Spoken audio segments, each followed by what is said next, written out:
to Australia, you may ask, what sort of qualifications or restrictions are there when applying for a visa? But the truth is, there are tons of different visas. So the real question might be, which visa is right for you? The Australian Government Immigration's website has a full list of visas with qualifications and restrictions.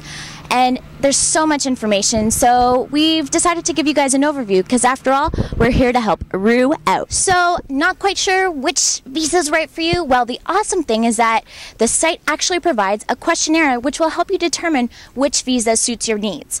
But if you already have something in mind, then you can choose from one of the 6 options. Now, each category actually has a subcategory as well with a full set of restrictions and qualifications.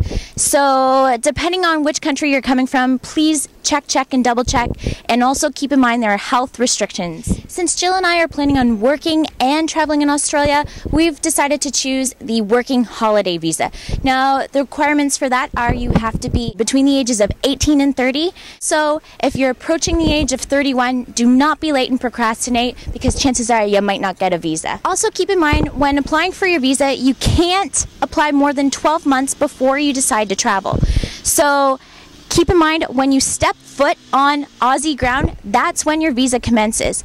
If you've traveled to Australia and you don't want your visa to commence, you have to get special written permission from the Australian government to say that it'll start at a later date. Please keep in mind when you're applying for your visa, if you've already been granted a working holiday visa for 1 year, you can't reapply for the same visa.